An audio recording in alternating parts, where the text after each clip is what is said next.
তীব্র তাপপ্রবাহ আর ঝোড়ো বাতাসে ভয়াবহ দাবানলে পড়ছে ফ্রান্সের ঐতিহাসিক ফন্টেনব্লো বন। প্যারিসের কাছের এই বনাঞ্চলে আগুন নিয়ন্ত্রণে নজিরবিহীন অভিযান চালাচ্ছে দমকল বাহিনী। নিরাপদ আশ্রয়ে সরিয়ে নেওয়া হচ্ছে শত শত মানুষ।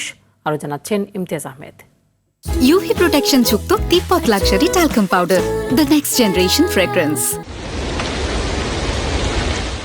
ফ্রান্সের রাজধানী প্যারিস থেকে প্রায় ৭০ কিলোমিটার দক্ষিণে অবস্থিত ঐতিহাসিক ফন্টেনব্লো বনে ভয়াবহ দাবানল ছড়িয়ে পড়েছে। আগুনে এ পর্যন্ত পড়ে গেছে ২,০০০ হেক্টরের বেশি বনভূমি।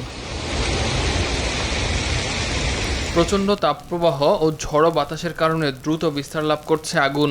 বনজুড়ে ঘন ধোঁয়ায় ঢেকে গেছে আকাশ।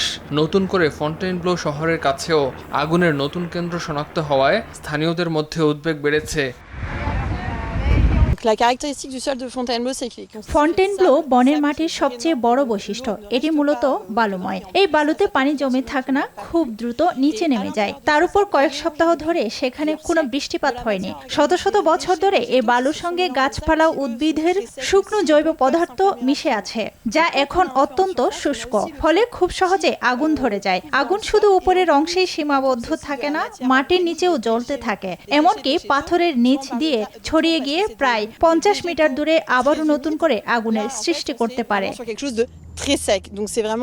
আগুন নিয়ন্ত্রণে স্থল ও আকাশপথে একযোগে অভিযান চালাচ্ছেন প্রায় ৮০০ দমকল কর্মী। পানি নিক্ষেপকারী উড়োজাহাজ ও হেলিকপ্টারের সহায়তায় চলছে আগুন নেভানোর চেষ্টা। স্থানীয় প্রশাসন জানায়, প্রতিকূল আবহাওয়ার কারণে অভিযান ব্যাহত হচ্ছে। সকাল থেকে দাবানল কর্মীরা দুটি দাবানলকে নির্ধারিত নিয়ন্ত্রণ সীমার মধ্যে রাখতে সর্বোচ্চ চেষ্টা চালিয়ে যাচ্ছেন। বড় আগুনটির চারপাশে প্রায় 23 কিলোমিটার জুড়ে নিয়ন্ত্রণ রেখা তৈরি করা হয়েছে। দুটি দাবানলে প্রায় ২,৪৫০ হেক্টর এলাকা ক্ষতিগ্রস্ত হয়েছে। আমাদের প্রধান লক্ষ্য আগুনকে আরো ছড়িয়ে পড়তে না দেওয়া এবং পুরোপুরি নিয়ন্ত্রণে আনা।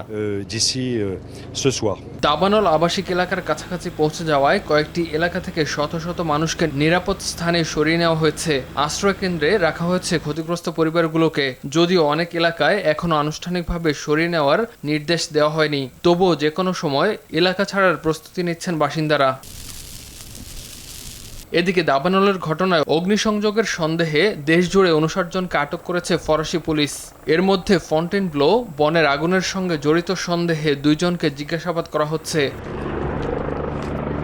ফ্রান্স জুড়ে চলমান তাপপ্রবাহের মধ্যে দাবানলের ভয়াবহতা বাড়ছেই। কর্তৃপক্ষের শঙ্কা, আগুন দ্রুত নিয়ন্ত্রণে না এলে আরও বিস্তীর্ণ বনাঞ্চল ও জনবসতি হুমকির মুখে পড়তে পারে। ইমতিয়াজ আহমেদ, RTV।